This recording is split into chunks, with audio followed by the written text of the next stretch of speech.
pessoal, estamos começando o 102º episódio do TreeMindCast e hoje a gente vai falar sobre como você, advogado e advogada, pode captar clientes na advocacia usando estratégias de curto prazo. E para me ajudar nesse papo, que hoje vai ser super legal, eu trouxe 2 convidados, um que já é praticamente sócio aqui do TreeMindCast, que é o Victor. Victor, ele é o nosso head de vendas aqui na TreeMind e ele fala muito de tráfego pago com os nossos clientes, né, Victor? Dá treinamento, ensina, tira dúvida, explica, Sim. Né, Vitão? Sim. Mas vocês podem chamar ele de Vitão, tá, galera? Que já ficou conhecido. Exatamente. Depois dessas repercussões dos últimos episódios, tem muita gente me parando na rua agora, porque... Será que você é o Vitão da TreeMind? Eu sou eu. Pô, me dá um autógrafo, cara, eu sou seu fã. Valeu, obrigado. É isso, gente. Prazer e vamos nessa. E além do Victor, a gente tem hoje uma convidada de honra aqui, estreando o nosso episódio. Já fazia tempo que eu queria trazer ela, mas estava pensando em um tema legal para trazer, que é a Tainara. Ela é formada em Direito, hoje é nossa consultora de negócios, mas ela já trabalhou em diversos escritórios de advocacia e em um deles ela ajudou a começar o marketing desse escritório. Por isso ela vai falar sobre isso com a gente hoje, né, Thay? É isso aí, Ju. Obrigada pelo convite. Tá Seja bem-vinda. Aí é um prazerzaço. Vai ser super legal, tenho certeza que o pessoal vai adorar. A gente vai falar hoje de 3 assuntos principais, tá?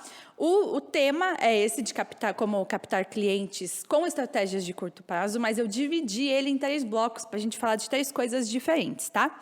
No primeiro bloco, nós vamos falar sobre publicidade ativa. Quais estratégias que são permitidas pela OAB que o advogado pode fazer e que geram mais resultados, né? Então, é sobre isso que a gente vai falar. No segundo bloco, a gente vai falar sobre sites para advogados. Tem muito escritório que nos procura perguntando do que o site dele deve ter. Por que o site é tão importante? O que eu tenho que colocar dentro do meu site para que eu consiga fazer com que as pessoas que estão entrando dentro do meu site realmente entrem em contato comigo, comprem de mim e me contatem, né? E o terceiro bloco é como o advogado, principalmente aquele que atua sozinho, pode unir o direito, os conhecimentos que ele tem com o direito, junto com o marketing e assim elevar, né, construir sua autoridade e sua marca pessoal. Vamos lá, então?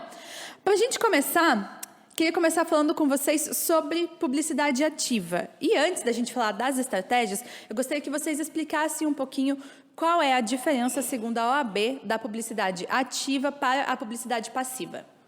Ok. Quer começar? Pode começar, deixa tá você bom. iniciar. Beleza. Bom, eu acho que a questão da publicidade ativa versus a publicidade passiva entra na questão do pago, né? Entra na questão do tráfego pago, justamente. Então, a questão da publicidade ativa seria algo onde você vai patrocinar, né, uma ação para conseguir ativamente trazer a demanda para o seu escritório. E a questão passiva é quando você constrói algo orgânico. Se a gente fosse fazer uma separação aqui, onde eu não pago nada e ao longo do tempo aquele resultado vem acontecendo organicamente de forma passiva. Thay, me dá alguns exemplos, então, de campanhas, de coisas que a gente pode fazer na publicidade ativa. Boa, acho que a principal coisa que a gente pode pensar na questão da ativa é o Google, né? Então, você patrocinar anúncios no Google, esse é um dos caminhos.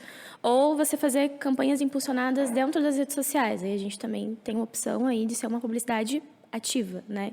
Então, ativa é tudo que eu vou injetar uma grana para poder patrocinar. E o passivo é aquilo que é mais gratuito, digamos assim, né? Exatamente. Dentro do Google, lá, a gente tem vários tipos de campanhas, né? Então, a gente sempre fala muito das campanhas de palavras exatas, que são as mais comuns, as mais conhecidas. Então, eu queria que vocês explicassem um pouquinho o que são essas campanhas de palavras exatas e que outras campanhas a gente tem lá dentro do Google. E aí, depois, a gente vai para as redes sociais também. Legal. Então, vamos lá. A questão das palavras exatas... Talvez seja a forma mais literal de falar isso, mas é quando você coloca palavras exatas dentro da sua campanha. Exemplo, quando alguém procurar por advogado trabalhista, eu quero que o meu site apareça. Meu anúncio, no caso, vai lá aparecer quando alguém pesquisar advogado trabalhista. Essa palavra exata. Quando alguém procurar por advogado especialista em direito do trabalho, também, de forma exata, quando alguém pesquisar, eu quero que o meu site apareça. Então, eu faço uma lista, né, de palavras exatas que, quando forem buscadas, né, o meu anúncio está concorrendo ali para aparecer. Mas também existe uma outra forma dentro do Google, onde eu não pago diretamente pela palavra, eu tento aparecer no site de pessoas parceiras, de clientes parceiros não, né? Parceiros de uma forma geral do Google ali. Por exemplo, vamos supor que eu trabalho com um escritório tributário. E talvez não tenha tanta gente buscando por advogado especialista em exclusão do ICMS da base de cálculo do PIS e COFINS, dessa forma exata. Então, talvez palavras exatas não façam tanto sentido para essa causa. Exato. O que eu faço? Vou lá pelo Google e encontro um outro caminho, onde eu vou pegar, colocar uma disposição de um banner, né? Então, falar um pouco sobre isso, direcionando para um conteúdo, dentro de um site, por exemplo, do Valor Econômico, que é um parceiro do Google, então eu consigo pagar para conseguir aparecer no Valor Econômico, sei lá, no G1, em canais que são parceiros, e isso a gente chama de rede de display. Então é diferente da rede de pesquisa, seria a rede de display aqui. Legal. Além delas, quais outras a gente pode utilizar? Tem a de vídeo, tem a Smart, tem vários ali que a gente pode utilizar, mas pensando no advogado, qual outra vocês acham que seria interessante? Tem essa de palavras exatas que eu mencionei, que é da rede de pesquisa, né? Que então, primeiro você compra várias palavras, você deixa a tua campanha mais ampla e aí depois que você vai entendendo quais palavras fazem mais sentido, você muda ela para uma campanha de palavras exatas, onde as pessoas vão pesquisar exatamente daquela forma como você mencionou. Sim. Mas, por exemplo, vídeo, você acha que funcionaria? O que vocês acham? Funciona, mas tem trabalho, né? Você tem que ter um vídeo gravado, você tem que ter uma produção em cima daquilo, tem que ter microfone, câmera e mais um monte de outras coisas. Então, pensando na lógica do advogado, por exemplo, que está começando agora, eu pensaria em fazer campanhas de vídeo especificamente mais para frente, quando eu já tenho algo desenvolvido em cima disso, já tenho um branding específico, né? Tem um site, tenho muito conteúdo já. Aí eu iria para essas campanhas mais específicas, por exemplo, de vídeo, até aquelas campanhas de DSA, né, que são as campanhas dinâmicas que o Google faz. Então, quando eu já tenho muito conteúdo no site, que ele vai pegando partes que são mais acessadas do conteúdo e já coloca isso no anúncio que fica mudando conforme a busca que a pessoa faz. Então, essas campanhas mais avançadas, eu diria assim, eu faria quando, de fato, o negócio já andou um pouquinho. O vídeo ele é bem mais elaborado, né? Então, quando a gente pensa em fazer anúncios dos vídeos ou produzir vídeos, você tem que pensar jogo de câmera, igual o Vitor falou, tem a questão de imagem, de som, ele não pode ser uma coisa tão amadora quanto a rede social. Então, a rede social ela é mais dinâmica, né? Você consegue fazer vídeos que você consegue se conectar com o público. Uhum. Agora, quando a gente traz um vídeo mais elaborado, dentro de anúncios, dentro do YouTube, cara, ele dá um pouco mais de trabalho. Então, um escritório que está acabando de começar, não sei se dá para você investir todas as suas fichas nisso. Tem um caminho um pouco mais curto, um pouco mais prático que a gente pode apostar, por exemplo, esses vídeos de rede social, por exemplo. Então, ele é bem mais tranquilo de produzir, né? Sim. Então, se eu quero começar agora, quero começar impulsionando, se eu escolher o Google, vocês recomendam a rede de pesquisa inicialmente e a rede de display? Isso. Boa. E a rede de display sempre cuidando com a área que você está focando também, né? Então, por exemplo, um previdenciário, um consumidor, a gente tem que avaliar. Será que vale tanto a pena eu fazer uma rede de display? Agora, o tributário, empresarial, aí sim, ele vai acessar o valor econômico. Agora, a galera do previdenciário, ele não vai acessar o valor econômico, né? Então, a gente tem que entender o público ali, onde é que ele está localizado. Tá. E se for, por exemplo, o previdenciário e o consumidor, a rede de pesquisa poderia ser mais interessante? A rede de pesquisa a gente observa que dá mais resultado. Exato. Bem legal.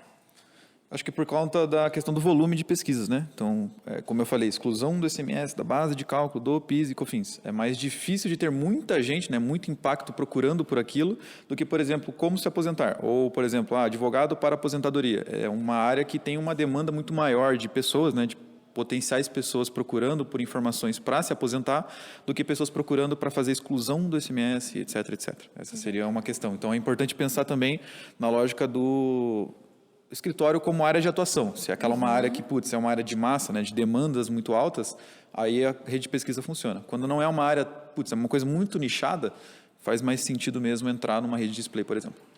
E como que o advogado pode escolher que palavras seria legal ele ter, né? Quais palavras são importantes ele ter dentro da campanha dele?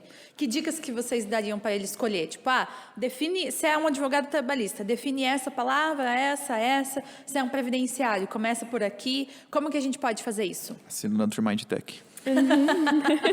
Ao momento de jabá. Cara, se você não assinar Naturmind Tech, eu acho que o que você pode fazer é justamente tentando pensar, sair um pouquinho da cabeça de advogado, que vai desenvolver o marketing, e entrar um pouco mais na cabeça do teu cliente. Uma dica muito prática, parece até simples demais, que eu faria é pegar a mãe, irmão, primo, que não é advogado, não tem relação nenhuma com o mercado jurídico, e falar assim, cara, hoje, se você fosse no Google procurar advogado trabalhista, que é a área que o cara atua, como que você procuraria? Vou procurar dessa forma. Eu vou procurar dessa forma. Geralmente eu procuraria assim, ou procuraria da outra forma.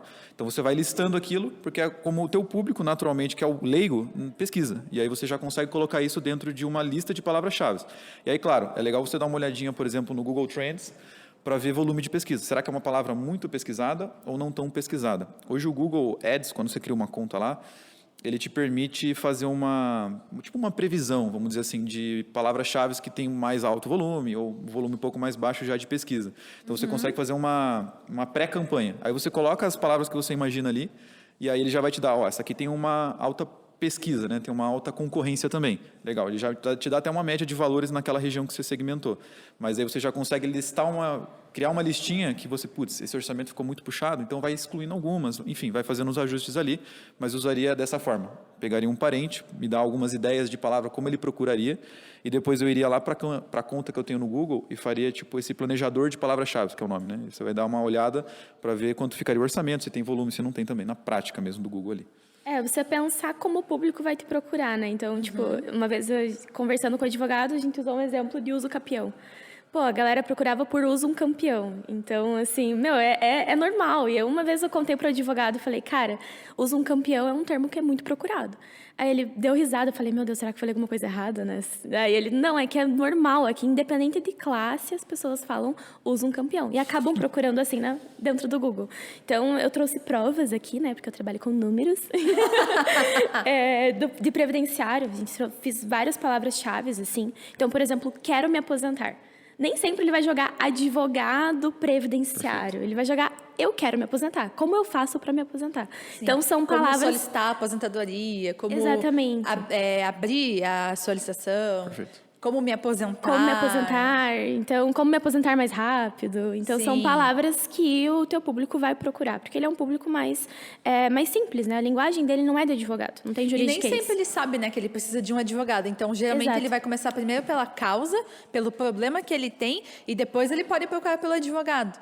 Exatamente. Então, seria legal mapear tudo isso também, né? Tipo, Exatamente. a pessoa que, sei lá, foi demitida e não recebeu tudo que ela deveria. Será que ela já sabe que ela precisa de um advogado, ou será que primeiro ela vai entender do problema, né? Exato. Qual é o direito dela, quanto ela deveria ter recebido, para depois entrar com a ação, né? Então, a gente tem que mapear também essa parte da educação do público, o quanto o público sabe que aquele problema precisa de um advogado ou não. Porque daí, quando você sabe que você precisa de um advogado, é fácil. Você vai lá no Google, procura advogado trabalhista, advogado previdenciário, advogado criminal, Sim. e já vai atrás de um advogado. E quando você não sabe? Aí você tem que entender a cabeça dele, né? Então, Exatamente. É bem isso que o Vitão falou. Você entra lá no planejador de palavras-chave, coloca todas as palavras que você imagina que ele pode te procurar, e aí você consegue saber até a quantidade de orçamento, né? Quantos cliques você vai ter, quantos acessos e quanto que você vai gastar. O teto ali, o limite mínimo e o máximo, por exemplo. Legal. Sabe uma coisa que eu tenho 2 dicas para complementar isso que vocês comentaram, para ajudar o advogado a conseguir encontrar a palavra-chave. A primeira delas, dentro do planejador de palavra-chave do Google, é você ir lá na parte de... Dentro do planejador, ele vai trazer pesquisas relacionadas. Então, você digita uma palavra, por exemplo, advogado trabalhista, advogado previdenciário, ou quero me aposentar. E aí, ele vai te trazer palavras relacionadas. Então, ele te traz ali 100, 200, 300, 500 palavras, dependendo do que você está buscando.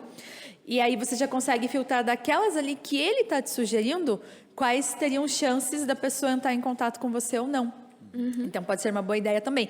Porque aí você não fica limitado à tua pesquisa. Tipo, eu acho que eles vão pesquisar dessa forma aqui. Não, eu vou lá, pesquiso e o Google está me mostrando outros termos que eu nem tinha pensado. Aí eu posso adicionar esses termos dentro da minha campanha. Essa é uma ideia. E a segunda, que a gente costuma fazer aqui também, inclusive, é pegar a palavra-chave, ir no Google e jogar essa palavra. Se tiver anúncio, eu sei que tem outras pessoas comprando. Então, pode ser uma boa ideia também. Claro que aí, se tem mais pessoas comprando, tem concorrência. Consequentemente, o custo vai ser um pouquinho maior. Mas é melhor você começar pelo que as pessoas estão comprando do que você começar com uma palavra que você nem sabe se vai trazer resultado, né? Perfeito. Exatamente. Então, essas são 2 sugestões aí para complementar. Mas o planejador de palavra-chave do Google é muito bom para ajudar nisso. Exatamente. E ele fica lá dentro do Google Ads, tá, pessoal? Você entra lá no Google Ads, vai lá em planejador de palavras-chave e ele vai ter as opções lá. Ferramentas. Exatamente. Ferramentas e configurações, né? Isso, o tem nome. uma chavinha inglesa lá, o símbolozinho de uma chave, você clica lá, daí tem planejador de palavras-chave. Sim. E é legal também que, além disso, de você colocar a palavra, você pode, por exemplo, colocar um site do seu concorrente ou o teu site e o Google descobre palavras para você, com base no que tem dentro do site. Aí, o que você pode fazer? Pegar aquelas palavras, separar quais são as melhores e criar uma campanha baseada naquelas palavras também. Sim. Pode ser uma boa ideia também, né? Para ajudar o advogado. Ajuda pra caramba. certeza. Principalmente quando ele ainda não pode contratar uma agência, quando ele ainda não tem conhecimento da TreeMind Tech, né? Quando ele realmente quer começar e ele quer fazer sozinho. Então, é uma boa ideia a gente começar com ferramentas gratuitas e o Google Ads nos ajuda bastante com isso, né? Total. Isso mesmo. Show. E agora, eu queria que vocês contassem para a galera um pouquinho, ainda falando de Google, daqui a pouco a gente vai falar de redes sociais também, mas ainda falando do Google, a Thay falou ali que trouxe alguns números. Então, vamos pensar assim, eu vou estruturar a minha campanha agora, separei algumas palavras, mas eu não faço ideia de quanto é legal investir. Eu não faço ideia do meu orçamento. Quanto vocês recomendam investir e como o advogado pode ele mesmo chegar em uma conclusão de quanto ele deve investir em Google Ads? Boa, eu trouxe aqui alguns numerozinhos que eu acho que pode ajudar bastante. Peguei várias palavras, tipo advocacia previdenciária, advogado previdenciário, quero me aposentar mais rápido, enfim. Então, uma média de 20 palavras. E a gente fez exatamente esse caminho que a gente está falando, né? De entrar no Google Ads, colocar todas as palavras. E o Google ele vai te dar uma métrica. Então, como que ele vai distribuir, quantos cliques. E tem alguns terminhos lá que são mais complicados, tipo CTR, enfim. Mas a gente pode se limitar ali aos cliques, que é o mais fácil de entender, e as impressões, que é quantas vezes ele vai aparecer para vários computadores diferentes. E nessa planilha que a gente fez, a média de cliques deu 986, para mais ou menos uma média de 20 palavras-chave. E 15 mil impressões com um custo de R$1.000. Então, você vai ter aí uma média de 900 e poucos cliques que vão entrar no teu site, tem chance de entrar em contato com você. Então, é gente pra caramba, né? Pensando que para você entrar em contato presencialmente para uma galera assim é quase impossível. Exatamente. Então, realmente foi uma média boa que ele entregou. Sim. E para qual região que você pesquisou? São Paulo. São Paulo. São Paulo é o Estado reflexo, mesmo. exatamente. É o reflexo do Brasil, né? Então ele você ajuda pra pesquisou caramba. mais ou menos 20 palavras relacionadas a direito previdenciário para o estado de São Paulo com orçamento de R$1.000. De R$1.000. E aí o anúncio com essas palavras ele apareceria para 15 mil pessoas e dessas 15 mil, 986, quase 1.000 pessoas. acessam o site. Acessariam com o base site. nessa previsão. Bem legal. Já é uma boa base. Já. Que outra dica você daria, além de fazer isso, né? Como que o advogado consegue estimar ali quanto seria importante ele investir de orçamento? Cara, você tem que olhar ali a questão dos cliques também, né? Então, se está muito baixo e você colocou um orçamento diário ou fechadinho ali de R$1.000. Tá muito baixo ou você colocou R$300, supondo. Aí você vai ter que ajustar, vai ter que aumentar um pouco. Então, você tem que olhar a média de quanto que você vai ter de cliques. Até porque isso é cliques, não é conversão exatamente. Exatamente. Quanto mais pessoas você atrair, mais chance você tem de converter e fechar contrato. Tá. Então, é você Clique avaliar. seria clicar no anúncio e entrar dentro do site, né? Exatamente. Acho que para complementar, para fazer uma métrica muito simples, você pega a amostragem que esse planejador de palavras-chave vai te dar de cliques. Eu vou investir tanto, ele vai me dar, por exemplo, 500 cliques. Coloca uma métrica de, pelo menos, sei lá, sendo bem conservador, 5% de pessoas desse volume de 500 que entrariam em contato comigo. Quanto que dá 5% de 500? Se eu sou péssimo em matemática, eu não sei. Mas esse número, se for, por exemplo, vai dar mais ou menos um contato por dia que eu consigo receber, está dentro de uma média legal. Pensa, um contato por dia, você tem 30 chances no mês para fechar algum cliente. Então, você já consegue agora falar, de 30, se eu fechar 10, se eu fechar 5, se eu fechar 6, aí você começa a fazer uma projeção. Então, eu me ateria, por exemplo, a esses 5%. Então, quando eu fizesse essa lógica de ir lá no Google, dar uma pesquisada no volume e ver quantos cliques geraria com aquele orçamento, para saber se está bom ou se está ruim, eu pegaria pelo menos 5%. E esse 5% dessa quantidade de cliques que eu receberia tem que dar mais ou menos ali quase um por dia, uns 30 a 40 contatos no mês, 30 a 40 conversões, tá? Se fosse pensar dessa forma, para valer a pena.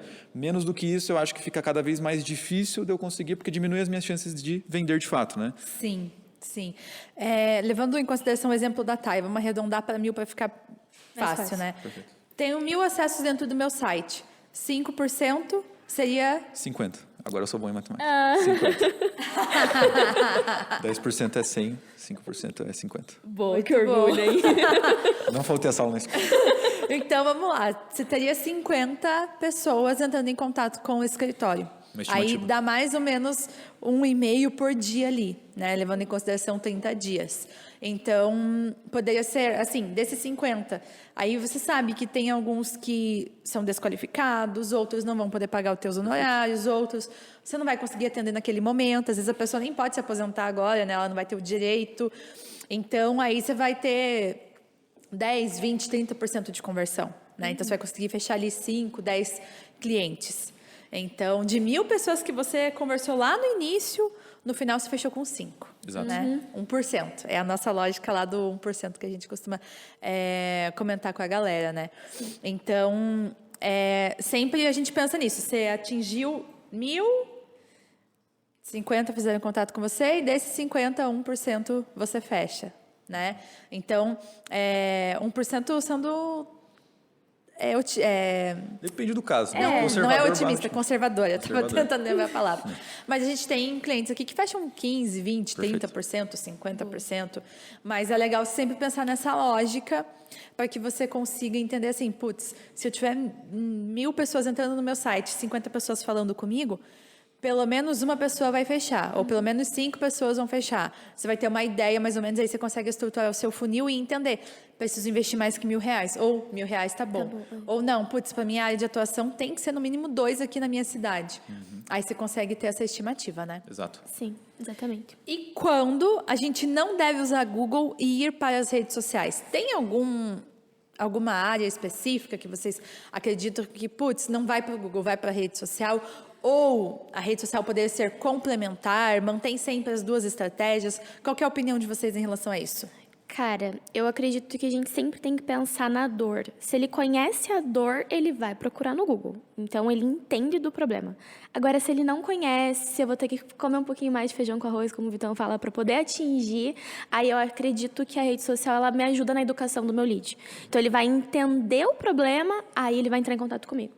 Então, se eu não sei da dor, não tem busca, eu não vou desconsiderar 100% essa área. Eu vou vir na rede social. Aí lá eu faço um caminho de educação, né, digamos assim. Exato.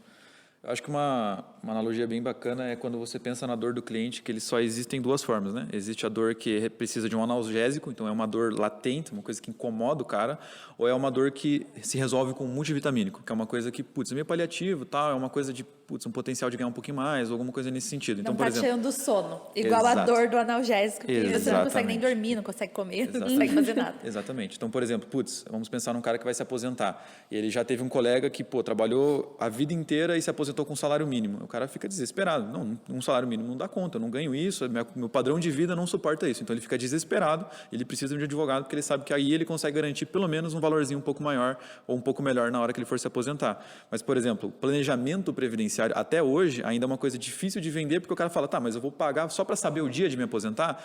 Pensando na lógica de cliente, parece ser algo que não tem tanto valor assim. Então, veja, algo mais analgésico. Então, esse tipo de dor, a gente precisa educar o cliente, precisa aquecer ele, e a rede social é o lugar perfeito para a gente fazer isso. E quando a gente está falando daquela dor que, é a questão, quer dizer, a dor que a gente vai na rede social é o multivitamínico, né? Aquela coisa que eu realmente preciso educar o cara. E aquilo que é analgésico, o cara, está desesperado, precisa para ontem, agora, e ele quer mesmo contratar, aí o Google funciona. Eu recomendaria o Google. Bem legal. E que tipo de campanhas, estratégias a gente consegue fazer dentro da rede social para fazer essa educação do lead e também conseguir gerar alguns contatos para o escritório? Quais são as campanhas que vocês mais indicam? Tem muita opção, né? Você pode fazer um funil bem legal dentro da rede social. Então, a grande vantagem da rede social é que você consegue desenhar teu cliente ideal. É como se ele estivesse literalmente na tua frente e você desenhasse ele. Eu quero que seja com quantos anos, tantos anos, de tal gênero, em tal região. Uma vez eu tenho um podcast de um empresário que eles fizeram uma segmentação dessas campanhas para dentro de um evento que ele só queria atingir aqueles empresários que estavam lá dentro. Então, o raio eu também consigo definir. Então, cara, dentro da rede social eu posso fazer várias coisas. Só para reconhecerem minha marca. Então, eu só quero que saibam que eu existo ali. Ou para fechar contrato de vez. Eu quero que ele entre em contato comigo. Então, ele vai para um cadastro, vai para um WhatsApp. Então, dá para você fazer um desenho de um funil ali, né? Perfeito. Eu acredito que você pega primeiro, por exemplo, né, essas ideias que por exemplo, planejamento previdenciário. Eu preciso aquecer, né? Eu preciso educar esse cara primeiro. Então, a ideia já não é vender de cara. Então, eu vou pegar alguns conteúdos lá na rede social e fazer uma campanha de alcance, por exemplo, né? Então, vou pegar orçamento, sei lá, R$5 por dia, R$10 por dia já é um bom orçamento, porque você consegue impactar muita gente dentro de... Aí você fala, eu quero que esse conteúdo, nessa campanha de alcance, apareça para pessoas, por exemplo, homens e mulheres acima de 50 anos, que tenham interesse ou que tenham curtido a página do INSS, por exemplo, no Facebook, que sejam casados ou não casados e por aí vai, tá? Aí você define aquilo que você sabe como cliente ideal. Vai aparecer para essa galera. Então, primeiro eu vou falar o que é o planejamento previdenciário, quais são as vantagens de fazer isso, como que isso funciona na prática. Então, eu vou uma série de conteúdos só com o objetivo de educar, de fazer o cara receber aquilo, começar a curtir, comentar, engajar com aquele conteúdo, né? E aí, quanto mais eu alcanço, né, eu começo a construir o meu funil. Vão aparecer para 100 mil pessoas, dessas 100 mil, obviamente, não são todas que vão curtir, engajar. Então, vamos pensar que, sei lá, 1.000 pessoas engajaram de alguma forma, curtiram alguma coisa, comentaram, salvaram e etc. Desses 1.000, agora eu já tenho um público mais específico. De 100 mil que eu apareci lá no começo, agora eu tenho 1.000 que estão um pouquinho mais interessados, se interessaram por curtir aquilo, por salvar aquele conteúdo, por comentar, alguma coisa nesse sentido. E aí depois eu tento falar, você não quer fazer aqui um planejamento previdenciário, ou pelo menos uma conversa para entender se você se aposentou assim ou assado, e aí sim uma conversão, um anúncio de mandando para o WhatsApp ou um formulário, por exemplo. Primeiro você educa, depois você aparece para vender o serviço, né? Então, primeiro você explica do serviço, explica da necessidade, quais são os benefícios, as vantagens. Então, você vai nutrindo a pessoa ali com publicações falando daquilo. E depois você vem falar, olha, mas eu faço isso aqui. Eu posso te ajudar com isso aqui. Pode ser uma boa solução. Então, realmente é um funil dentro da rede social e aí você consegue construir sua autoridade e, principalmente, educar a pessoa para que daqueles 100 mil que você impactou inicialmente, os 1.000 tenham mais chances de querer fechar negócio com você. E aí, desses 1.000, vai ter lá 100, 50 interessados e que vão efetivamente entrar em contato com o escritório. Perfeito. E aí, no final, depois de fazer tudo isso, daí no final a gente pode vir com uma campanha de cadastros ou uma campanha de WhatsApp para fazer com que essa pessoa efetivamente entre em contato, né? E até uma coisa que você perguntou ali, Ju, tipo, eu faço só rede social, só Google. Cara, você ter as duas ferramentas trabalhando para você em conjunto, a gente observa que é muito bom. Sim. Então, você não fica refém de um único caminho. Você alarga a boca do seu funil, entra gente pra caramba. Então, você expande, né? Você tem mais possibilidades ainda de conversão. Então, ter as duas trabalhando, igual o Vitor falou, é mais barato, não é tão caro anunciar em rede social. Então, eu tenho as duas. O meu maior cartucho está no Google Ads, por exemplo. Mas eu tenho ali um resquício na rede social que está trabalhando e une as minhas chances, aumentam de conversão também. E aí você impacta o público do analgésico e o público do multivitamínico. Exatamente. Perfeito. Então, você educa dentro da rede social e aquele que já está com a dor latente, você pega ele através do Google quando você mesmo está falando do serviço que ele precisa, né? Exatamente. Então, é uma estratégia bem legal. Caminhando aqui para um segundo bloco, vamos imaginar assim, a pessoa já decidiu, ela vai usar Google, vai usar rede social, a campanha dela já está rodando, e agora, esse primeiro passo ela já deu, já está com a campanha funcionando. Agora, o segundo passo é trazer pessoas para o site dela. Tá. Então, vamos imaginar que as campanhas já estão rodando, estão funcionando perfeitamente, e eu estou recebendo pessoas dentro do meu site. O que o site do advogado deve ter para conseguir fazer com que aquela pessoa que entrou nele passe um tempinho ali, uns minutinhos ali, e entre em contato com o escritório? O que é indispensável no site? Eu acredito que, principalmente, é você ter uma proposta de valor muito clara já na tua página principal. O que seria uma proposta de valor? Por exemplo, eu estou fazendo um anúncio para advogado trabalhista, exemplo. Então, as pessoas que estão procurando por um advogado trabalhista, quando clicarem no meu anúncio, é isso que elas estão esperando encontrar. Há alguma coisa relacionada a que esse escritório seja um advogado trabalhista. Então, se, por exemplo, a primeira coisa que a pessoa entra no meu site e vê é, por exemplo, uma imagem de um prédio e falando sobre, por exemplo, o nome do meu escritório. Até agora não entendi, eu vou ter que dar uma fuçada para saber se esse escritório realmente é trabalhista ou não, né? Supondo aqui na lógica do cliente. Então, eu preciso ter uma proposta de valor muito clara. Logo depois, por exemplo, se for o caso de uma imagem de um prédio, é falar assim, escritório especializado em direito trabalhista, esclarecer um pouco das demandas mais comuns que a gente atua, então hora extra, verba rescisória, não sei o quê, e etc., para que isso já fique claro para o cliente de cara, para que ele não... Se ele tem um trabalho muito grande hoje, como a gente está muito preguiçoso, a gente vê, não encontrei nada relacionado a direito trabalhista, eu vou sair fora. Eu não vou... Por exemplo, a mesma coisa que eu for entrar numa... Por exemplo, estou procurando por um tênis específico da marca Nike. E aí eu entro, vejo um anúncio, procuro lá, tênis Nike, vejo um anúncio, clico e entro no site. Quando eu entro no site daquela loja, ele me dá um catálogo inteiro de tênis que não são só da Nike, tem da Adidas, tem não sei do que. Cara, eu não vou ficar filtrando, puta, eu estou procurando outra coisa, então eu vou sair fora, entende? Então eu consigo reter o cliente quando eu já tenho essa proposta de valor muito clara dentro do meu site. Pô, eu faço isso. Aí eu conto um pouco mais para o cara se interessar, para identificar qual que é o problema dele. Mas eu já estou falando sobre isso de cara, senão a minha retenção acaba sendo muito baixa, né, nesse sentido.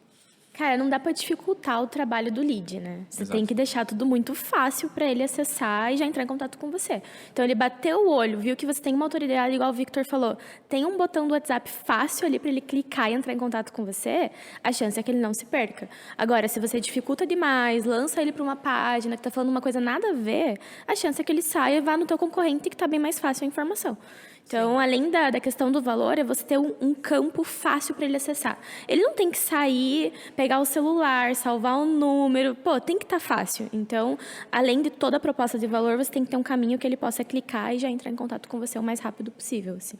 Bem legal. E em casos, por exemplo, de escritórios que atendem mais de uma área? Quando a gente fala, por exemplo, do direito trabalhista que você mencionou, Victor, se eu sou um escritório trabalhista, é muito provável que no meu site de cara eu já diga isso. Mas se eu sou um escritório full service, se eu estou fazendo campanha para trabalhista, para previdenciário e para família, eu levo todas essas pessoas para a mesma página, ou o que eu poderia fazer para conseguir conversar com cada uma dessas pessoas, pensando no assunto em que elas estão procurando? Porque é o que você comentou, se eu estou procurando direito trabalhista, entro num site e eu não tenho essa informação logo de cara, eu vou sair e vou procurar outro.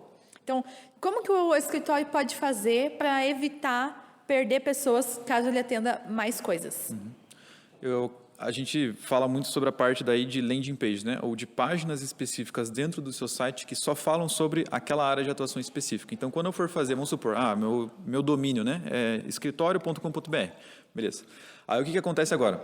Eu vou criar uma página, então, escritório.com.br/direito previdenciário, ou /direito trabalhista, ou /direito de família. E aí cada uma dessas barras é uma página que só fala sobre direito trabalhista, que só fala sobre direito previdenciário ou família. E aí quando o cara for clicar no anúncio que é de família, vai direto para essa página, escritório.com.br/direito de família, por exemplo. E aí só vai ter informações relacionadas a isso. Ele ainda está dentro do mesmo site. É só uma página específica para aquilo, para conversar de cara com aquilo que o cliente está buscando.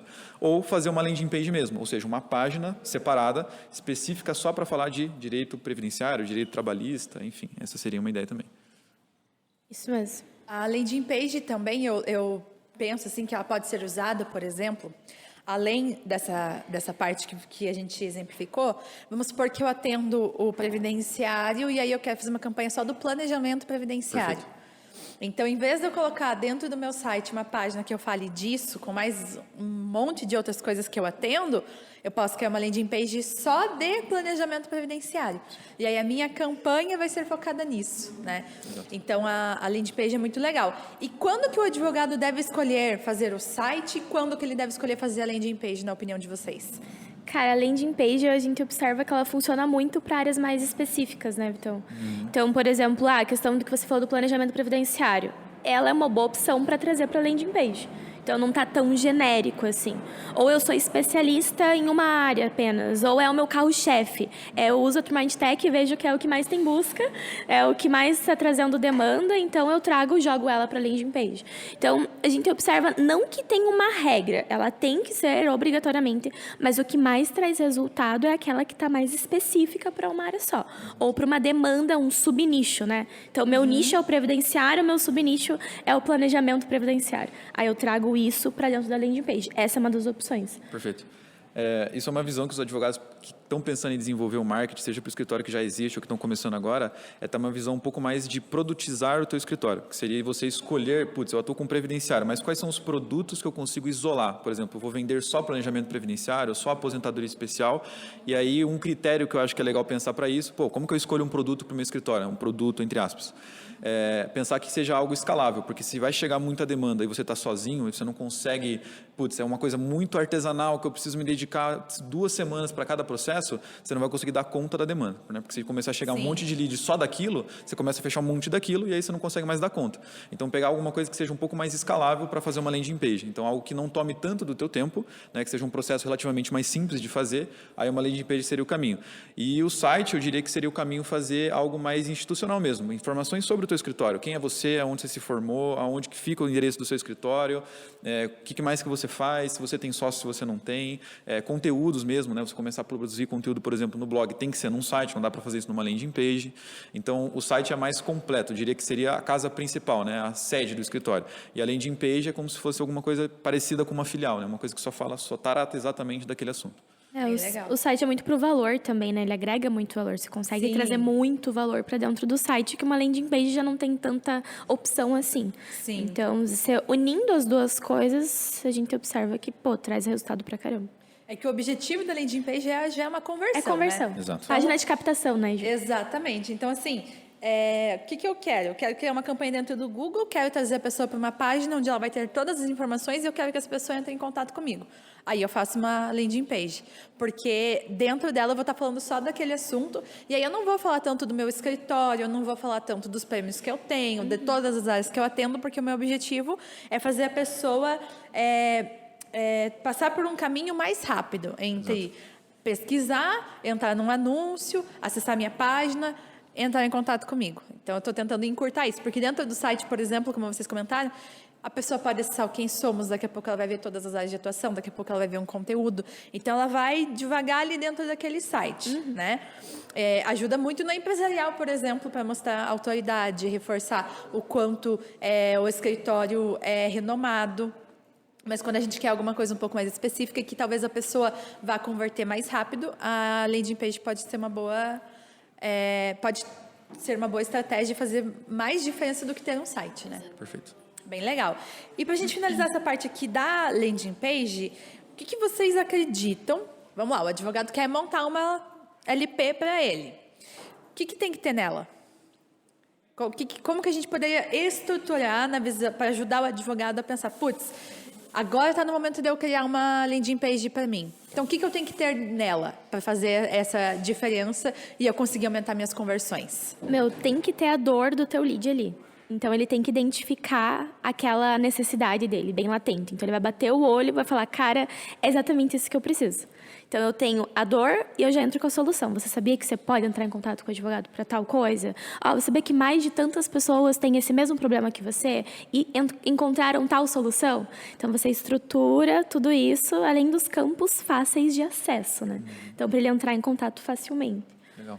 Eu acho que é isso mesmo. A primeira coisa é você bater, por exemplo, procurando por um advogado previdenciário, procurando por um advogado trabalhista, entenda hoje ainda, por exemplo, se o seu caso pode ter solução ou não. Exemplo, né? Então tem que ter uma copyzinha, né, que a gente fala ali, mas ser mais enxuto nessa parte inicial. Depois a gente vai discorrendo um pouquinho mais sobre aquilo que a gente resolve, explicar, primeiro explorar um pouco mais a dor do cliente. Então você sabia que, cara, 9 a cada 10 pessoas que se aposentam sem advogado, geralmente se aposentam com um valor muito baixo de aposentadoria. Exemplo, supondo que esse dado exista, tá? Coloco isso no meu site porque é uma coisa que o cara fala, 9 em cada 10 pessoas se aposentam com salário mínimo? E aí, peraí. Então, de novo, eu estou vendendo o meu peixe dessa forma, né? Colocando isso, explorando um pouco mais aquela dor que o cara tem, aquele medo que ele já tinha de se aposentar com salário mínimo, por exemplo, eu já estou explorando isso de cara lá na minha landing page. E aí depois eu tenho que sempre deixar um botãozinho do WhatsApp flutuante, né, aquele que fica seguindo a pessoa, e durante a página colocar alguns também, enquanto ele está lendo ali, colocar mais alguns CTAs, né, mais algumas coisas que ele clica e entra em contato, porque se ele não for num, tem chance dele no outro. Eu aumento as minhas chances nesse caso. Bem legal. E agora falando, para a gente finalizar esse bloco, falando um pouquinho do site. Você mencionou ali, Victor, mais ou menos uma estrutura do que um site pode ter, né? Quem somos, ou informações do escritório, áreas de atuação, a home definida ali com o que ele vende, né? Os produtos, né? Nesse caso ele produtize ou os serviços que ele oferece, área de contato e blog. Então, você mencionou um pouquinho também da parte do blog. qual é o benefício de ter um blog? Gostaria que vocês explicassem e também explicassem, nos contassem quando o advogado, em que momento ele deve começar a produzir conteúdo para o site dele, se é uma coisa importante, ou se, por exemplo, faz mais sentido ele estar lá no Jus Brasil e produzir um conteúdo lá no Jus Brasil, migalhas em outros sites. Legal. Com relação à parte do conteúdo produzido para terceiros, vamos dizer assim, né, migalhas, Jus Brasil, etc., depende muito do objetivo que você está querendo com aquele conteúdo naquele momento. Então, se você pretende com aquele conteúdo, primeiro ter uma visibilidade, quer que aquilo apareça já de cara, um canal que já está estabelecido faz muito mais sentido, né? Migalhas tem puta autoridade referente ao Google, está na primeira página em diversos conteúdos, então fica mais fácil de você conseguir produzir alguma coisa e aquilo já ficar na primeira página do Google. Só que ali você está gerando tráfego, os acessos que vão acontecer não vai acontecer no seu site, vai acontecer no site do Migalhas. E aí você tem que torcer para a pessoa ver lá o seu nomezinho e falar, putz, eu vou atrás desse advogado agora. Tenho interesse de te pesquisar e depois encontrar o teu site. Então veja que você está levando tráfego para outros, né? Você está levando acesso para outras pessoas. O que funciona muito nesse caso é tentar negociar ali com Migalhas, não posso colocar um linkzinho, uma palavra ali que direciona para o meu site, que aponta lá, e aí o link, quando o cara clicar, ele cai dentro do meu site, né? Aí pode ser que isso, aí sim te ajude um pouco mais a crescer a autoridade do teu site. Mas ainda assim, tá tudo dentro do Migalhas, né? Exatamente. Então, você tem o benefício da visibilidade. Total. Mas a desvantagem de que todo o tráfego, tudo que você faz está fazendo com que o domínio dele se torne cada vez mais relevante e não o seu, né? Exatamente. E aí, se você produzir no teu blog, obviamente a grande vantagem é que no longo do tempo, todos os acessos que forem acontecendo vai ser diretamente no teu site. Então, você começa a crescer e você acaba virando meio que uma referência, né? Por exemplo, hoje o blog da Ingrácio se torna uma referência dentro da área previdenciária, não só para quem é cliente, mas também para quem é do meio jurídico. Então, o cara é tão grande hoje que todo mundo entra no site do cara. Sim. Então, ele se tornou uma referência. Hoje ele tem volume de acesso muito parecido, por exemplo, com o Migalhas. O cara se tornou quase um concorrente do Migalhas, mas específico para a área previdenciária, por exemplo. E tudo está no site dele. E, além disso, se a pessoa vem pelo orgânico, você não está pagando nem pelo clique dela, né? Sim. Então, além da questão da autoridade e da visibilidade, ele vai clicar e você não paga. Então, você não pode ficar muito refém de um único caminho. As duas coisas, elas têm que funcionar em paralelo. Então, beleza, eu tenho meus anúncios, mas eu já estou colocando um conteúdo relevante lá dentro. Então, isso que eu ia perguntar. Qual o momento ideal para o advogado começar a produzir conteúdo para o site dele? Cara, se você conseguir balancear as duas coisas, então eu faço os anúncios e já vou alimentando com artigos lá dentro do meu site, é o ideal.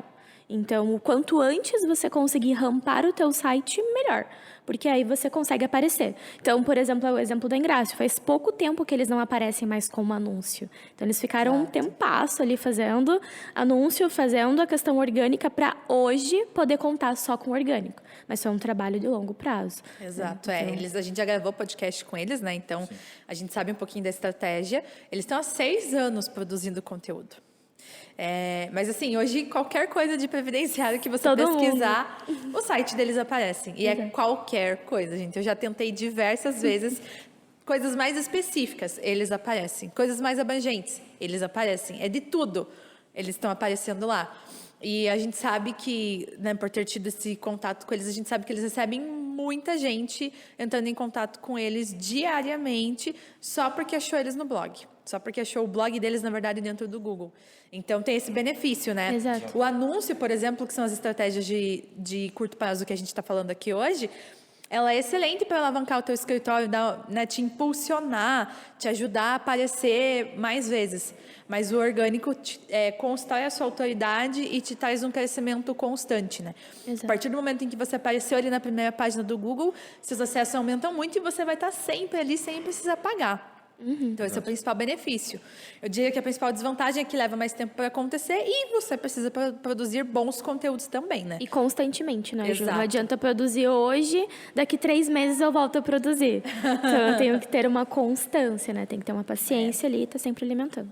Ó, a gente já mapeou várias estratégias aqui hoje. Sim. Curto prazo, redes sociais, campanhas, né, em redes sociais e campanhas em Google. Então, tráfego pago aí para Google e para as redes sociais. Landing page para aumentar as conversões do escritório. Páginas específicas dentro do site. Quando você tem várias áreas que você atende e aí você quer trazer as pessoas para uma página bem específica. Produção de conteúdo para o blog, quando você quer alavancar o teu site organicamente. E produção de conteúdo para portais jurídicos, quando você quer aumentar a sua visibilidade. Bastante coisa. Acho que foi bem completa, hein? Pra gente finalizar aí pro nosso último bloco, então, só para dar uma finalizada em tudo isso que a gente está falando, eu gostaria de focar um pouquinho com vocês, conversar um pouquinho com vocês sobre marca pessoal, porque a gente vê que tem muitos advogados que já estão aparecendo muito nas redes sociais, aparecem no LinkedIn, tem muitos seguidores no Instagram, e alguns deles, inclusive, já nem advogam mais ou não trabalham só com isso. Acabam fazendo curso, sendo professores, fazendo outras coisas por toda essa visibilidade. Sim. Como que a gente consegue unir o direito, tudo que eu aprendi na minha faculdade, meus anos de experiência, com o meu marketing, para conseguir construir minha autoridade como um bom profissional? Aqui eu não estou falando mais do escritório, mas sim a autoridade do advogado. Cara, eu acredito que o marketing ele deveria ser um pilar da faculdade, assim. Então, matérias que deveriam estar na base ali de curricular, né? Marketing, finanças e administração. Cara, marketing ele entra nesse primordial. Por quê? Porque ele é o que vai te ajudar a se alavancar como profissional. E o quanto antes você entender a importância, melhor. Sim. Então, por exemplo, se você começa isso na faculdade, tô quase me formando em direito, eu vou começar a abrir uma coisa no Instagram, eu vou começar a falar sobre conteúdos relevantes, vou deixar ali um pouquinho do meu TCC, que é um assunto super legal, vou trazer para minha rede. Então, a partir do momento que você entende que as duas coisas elas são unidas, você vai ser um profissional que com certeza vai ser uma referência em pouco tempo. Então, acredito que, as duas coisas, elas caminham juntas, elas não são separadas, sabe?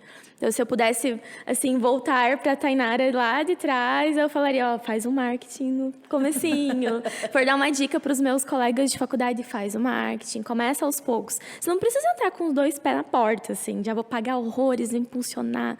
Não, é uma coisa que você pode ir fazendo de formiguinha, né? É um trabalho Sim. aos poucos. É a construção da sua autoridade, né? Então, exatamente. Você não precisa impulsionar, mas é legal você deixar que as pessoas vejam o quanto você está estudando, o quanto você se esforça, o quanto você já aprendeu, o quanto você já está praticando aquilo, né? Exato. E tudo começa com um aprendizado. E a partir do momento em que você aprender, você já consegue ensinar outras pessoas também.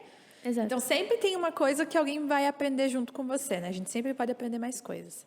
Totalmente. Eu acho que a questão da marca pessoal, quando você vai desenvolver isso dentro de um Instagram, Facebook, enfim, dentro de um canal pessoal, é importante pensar na certa forma que aquilo, de uma certa forma, vai te limitar, porque você vai ficar refém de alguns posicionamentos que normalmente numa rede pessoal, que só entre amigos e blá blá blá, você pode falar de forma muito aberta, questões de política, questões de, minha opinião sobre isso, minha opinião sobre aquilo, porque eu acho isso, porque eu acho aquilo.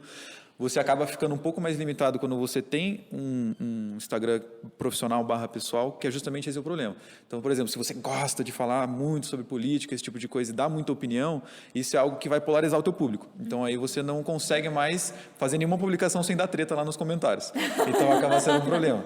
Então, aí você tem que dar uma diminuída nisso. Tem escritórios, tem advogados que, cara, eles não se importam nem um pouco com essa questão. Então, acho que é um pouco do seu posicionamento, né? Se você Exato. gosta de ser uma pessoa polêmica, Sim. de comentar polêmicas, falar sobre polêmica, continua nisso, porque vai ter gente que vai gostar de você por isso e vai ter gente que não vai gostar de você Exatamente. por isso também. Então, Exatamente. É uma escolha, né? Exatamente. É importante entender que tem essa questão, né, de você se posicionar ali e agora é a tua cara que está ali. Então, vai ter esse vínculo, né, com relação àquilo que você opina, aquilo que você coloca. Mas, claro, tudo isso faz parte de uma marca pessoal. Não tem problema você ser um advogado que é conhecido por gostar do político tal ou do político Y. Se você acredita que isso faz sentido para a tua marca pessoal, cara, vai com Deus. É um abraço que vai dar certo. Vai com Deus.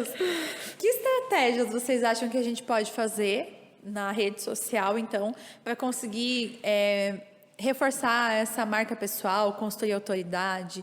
Que tipo de post seria importante o advogado colocar lá dentro, ou até o estudante de direito mesmo? O que vocês acham que tem que ter numa rede social para demonstrar autoridade? Tem que ter o conteúdo, né, Vitor? Acho que, se trazer um conteúdo legal, que as pessoas gostam de ler, descomplicado, que não tá naquela caixinha típica que todo mundo faz igual. Então, a gente já viu vários posts que eles usam a série Suits, Emily em Paris. Então, eles trazem ali o que tem por trás, né? Pega um pouco da cultura pop, Pega do um que pouquinho tá em alta. Exatamente. E, cara, e dá super certo. As pessoas gostam de consumir esse tipo de conteúdo. Então, você está trazendo um assunto legal, que está super em alta, todo mundo gosta de ler, e traz, aproveitando para construir sua autoridade. Então, eu vou falar sobre um contrato de locação, eu vou usar ali da Emily em Paris, algo da série. Então, isso é super legal. Então, e você consegue ir fazendo aos poucos sozinho. É uma coisa assim, ou um caso que está super em alta. Então, Sim. ai, nossa, fulano matou ciclano, deu um rolo, trago esse assunto. Aquela busca do Lázaro lá. Teve Sim. muita gente que usou esse caso para fazer conteúdos ali do direito. Então, e dentro da faculdade você já pode fazer isso. Você não precisa esperar se formar para daí, então, começar. Eu acho que quando você vem com uma visão de que existe um direito por trás de muita coisa que acontece no dia a dia das pessoas, que as pessoas não fazem ideia, é quando você vira uma chave para ser um pouco fora do padrão. Então, por exemplo, verdade. Por exemplo, como que funciona um contrato de música com Spotify? Por exemplo, o cara posta lá e ele ganha dinheiro como com isso? Então, existe um contrato que é assinado ali, enfim, que é feito dentro de uma cláusula. E aí, como é que funciona isso? Quem que sabe explicar isso? Eu não faço ideia, mas eu tenho muita curiosidade para saber se alguém me explicar isso um dia. Então, são coisas que... Você traz exemplos da realidade para transformar aquela coisa, tipo, rescisão de contrato entre sócios numa empresa limitada. Cara, teve uma mulher que fez um exemplo muito legal, que ela pegou e fez o exemplo do filme do Facebook. Na época do Facebook, o que aconteceu? Né? Ele tinha um sócio, o Zuckerberg tinha um sócio, que era o Eduardo Saverin, que inclusive é brasileiro. E aí o que aconteceu? O Zuckerberg, pelo que eu entendi, ele fez uma outra empresa que comprou o Facebook na época, e aí o Zuckerberg ficou com tipo 80% de percentual. Então, como ele aumentou muito o percentual de participação na empresa, ele pegou e chutou o cara. Tipo, ele tinha poder para fazer isso na lei. E aí a lei estava do lado do cara. Pô, mas como assim a lei está do lado do cara? Então ela foi lá e destrinchou tudo aqui. Cara, foi um conteúdo sensacional. Assim, eu achei animal e eu aprendi muito sobre contratos naquele dia. Então, é a parte de conteúdo, mesmo que você ainda não seja um advogado, ou que não seja uma causa sua, Exato. você pode comentar. Pode. Exatamente. Muito legal. E aí, para finalizar, minha última pergunta em relação a isso é uma coisa que você mencionou, Victor, e aí eu queria ouvir a opinião de vocês. O advogado deve usar Instagram pessoal e profissional juntos, ou é melhor separar? O que vocês acham? Depende. Sem ser tirando o depende. Cara, depende. Cara, eu acho que você tem que só olhar justamente para isso. Se você, por exemplo, tem um exemplo que eu dei que foi muito legal, acho que foi na semana passada. Se eu gosto de toda sexta-feira postar a minha foto de lei no botequinho tomando a minha cerveja. Às vezes isso pode ser bom, porque teu público vai ver isso como humano, mas se você tem aquele cliente pé no saco, que todo dia te manda, cadê meu processo? Cara, tenho certeza, se ele te segue no Instagram, ele vai te mandar uma mensagem, mas você tá no boteco e não tá me mandando aqui o meu processo, cara? Como não assim? me atende no WhatsApp, cara. Aí você vê que você acaba, né, as pessoas fazem parte nesse sentido, mas se você não tem muito esse hábito de se expor tanto, cara, pessoal com profissional é perfeito, porque aí um dia você vai postar uma foto com seus amigos, um dia você vai postar uma foto num lugar bacana que você foi, e isso é algo que ajuda muito a ficar mais fácil humanizar, né, porque hoje as pessoas falam muito de humanização da rede social, e num perfil de escritório, de empresa, vamos dizer assim, fica mais difícil de fazer isso, porque é o escritório que está ali, não é uma pessoa de fato. Então exige que eu fique lá o tempo todo postando vídeo, etc. Na minha rede pessoal fica mais fácil, porque aí eu estou postando, lógico, conteúdos também relacionados ao jurídico, mas um dia eu subi um pico lá e fui fazer uma trilha. Legal, vou postar sobre isso. Um dia eu tive uma reflexão, um aprendizado que eu quero compartilhar com as pessoas. Então fica mais fácil, porque já está dentro da tua rotina de postar fotos normais no Instagram. E aí fica mais fácil de humanizar, de ganhar seguidores, de ter uma visibilidade bacana. Mas eu recomendaria, sim, ter um pessoal profissional, porque eu sou uma pessoa mais reservada, vamos dizer assim, no meu perfil pessoal. Então, se um dia eu fosse virar isso, bem tranquilo. Mas o cara polêmico, pode acontecer de pessoas começarem a te xingar e mais um monte de coisa, mas é sempre com essa visão. Então, você teria os dois em um? Mas se um. for uma pessoa meio polêmica que gosta de falar algumas outras coisas, seria legal ter separado. Exatamente, de preferência fechado. Privado, inclusive. Cara, você tem que pensar muito no longo prazo também. Por exemplo, a gente pega 2 exemplos diferentes de escritório. Pinheiro Neto, Machado Meyer, Nelson Williams. Pega os 2 e separa. O Machado Meyer, o Pinheiro Neto, você não sabe quais são os sócios que estão por trás. Você não lembra do nome deles. Até porque são muitos. Porque são muitos, são milhares, eles têm muitas sedes. Então, você não consegue relacionar uma coisa na outra, porque eles são totalmente separados. Mas aí você pega o Nelson Williams. O dia que esse cara se aposentar, ele não dá para separar uma coisa da outra. Sim. Ele é o próprio escritório. Então, acho que se você pensa assim, não, eu quero estar relacionado, eu quero que lembrem do meu nome, quero ligar uma coisa na outra, então dá para você ter os dois juntos. Agora, Até porque, se você... aí entra nessa parte que a gente vem comentando da sua marca pessoal, né? Exato. Exatamente. A gente vê o Dr. Nelson Williams e, cara, ele é um advogado foda, entendeu? Por tudo que ele mostra ali. Então, é a marca pessoal, não é só o escritório dele. Eu não contrataria o escritório dele. Desculpa, gente, mas é que a garrafinha soltou água sozinha. Que susto que eu levei. Do nada. Gente, fazendo favor que a garrafinha soltou água em cima do notebook, galera. Perdão. Nossa, ela explodiu. É o sol. Aham, acho que foi. Mas, enfim, por exemplo, se eu não conhecesse ele, talvez eu não contrataria o escritório dele. Exato. Mas se eu precisar de um escritório, numa área de atuação que ele atenda, eu vou lembrar dele, porque o cara é muito bom ali. Ele está sempre participando de eventos, palestras, participa de podcasts, então ele está muito ativo. Sim. E aí vem essa questão que você comentou. Nesse caso, a gente não consegue separar o escritório Nelson Williams do doutor, do advogado Nelson Williams. E eu acho que não tem um certo e um errado. Você não pode falar assim, isso aqui dá 100% certo, isso aqui dá 100% errado. Exato. Não, qual é o meu objetivo? O meu objetivo é estar relacionado, eu quero ligar uma coisa na outra, então... E tem uma questão também que hoje o Instagram, ele permite que a gente consiga fazer muita coisa, mesmo não tendo a conta em conjunto. Então, aquele post agora que você pode marcar uma pessoa e aparecer nas duas redes, isso é ótimo. Eu não preciso estar diretamente no meu próprio pessoal, mas eu consigo postar e vai aparecer nas duas redes. Exato. Então, Nossa, você é uma boa ideia, Thay. tem que usar as ferramentas ao seu favor, né? Exatamente. Se você pensar que o Machado Meyer e o Nelson Williams são escritórios de porte muito parecido, parece esquisito, né? Porque o Nelson Williams tem também, sei lá, 50, 60 sócios que são lá dentro, mas você liga uma referência dele. A um o Machado advogado. Meyer, mesma coisa, 50, 60, sei lá quantos mil sócios tem lá, mas são portes similares. E aí, simplesmente por um posicionamento onde um cara escolheu um posicionamento institucional 100%, então eu quero que seja a marca, e um outro falou, não, eu quero que seja meu nome. E aí o Nelson Williams está à frente, então aí você vê claramente ali os objetivos de cada um. Exatamente. Bem legal, gente. Agora, para a gente finalizar, recadinhos finais de vocês, como as pessoas podem te encontrar, o que vocês gostariam de deixar de mensagem aí para a nossa audiência? Quer dar sua mensagem primeiro? Pode dar para eu me inspirar. Cara, eu acho que meu recadinho no outdoor se você é advogado hoje e você ainda acredita que o marketing de uma forma, mesmo que não seja para ter mais clientes, tá? Mas se você não acredita no marketing, você não precisa estar no digital, cara, mude seus conceitos, porque em breve você vai ver isso se você não vier pelo amor, você vai vir pela dor. Gente, tem escritório de advocacia no metaverso No já. metaverso. Então não faz sentido você não usar Exato. marketing, Não tem nenhum entendeu? site, por exemplo, tá? Então, é isso aí, corra atrás. E como que você me acha nas redes sociais? Acho que você pode me encontrar no LinkedIn. Eu já falei aqui como que é o meu LinkedIn, é mais difícil de encontrar, mas é Victor Karagelesco, tá? Vocês procurem no LinkedIn da TreeMind que vocês conseguem me achar mais fácil. É mais fácil. Do que soletrar aqui. Uma coisa que eu acho que eu quero deixar de dica, assim, não tenha medo de aparecer, sabe? Não tenha medo de publicar coisas, de colocar sua opinião, de começar a postar conteúdos, vergonha. Não tem por que você ter receio. Isso só vai te ajudar a alavancar, sabe? Então, quem não é visto não é lembrado. E a gente tem que pensar que hoje o mundo é digital.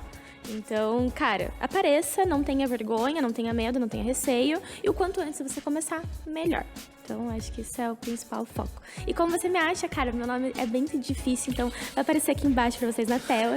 Tainara Stephanie Silva de Oliveira no Instagram e no LinkedIn também. Tainara Stephanie Silva de Oliveira. Muito bom, gente. Obrigada pela participação de vocês. Para você que está em casa, se você gostou, não deixa de curtir o nosso vídeo. Se você tiver alguma dúvida, pode deixar aqui nos comentários. E se quiser nos dar algum feedback, sugestões de pautas, outros assuntos que a gente pode trazer aqui no TreeMindCast ou até convidados, manda para mim no meu e-mail, juliane@treemind.com.br, ou no e-mail do Guilherme, né? O guilherme@treemind.com.br. E a gente se vê na semana que vem. Tchau, tchau. Valeu.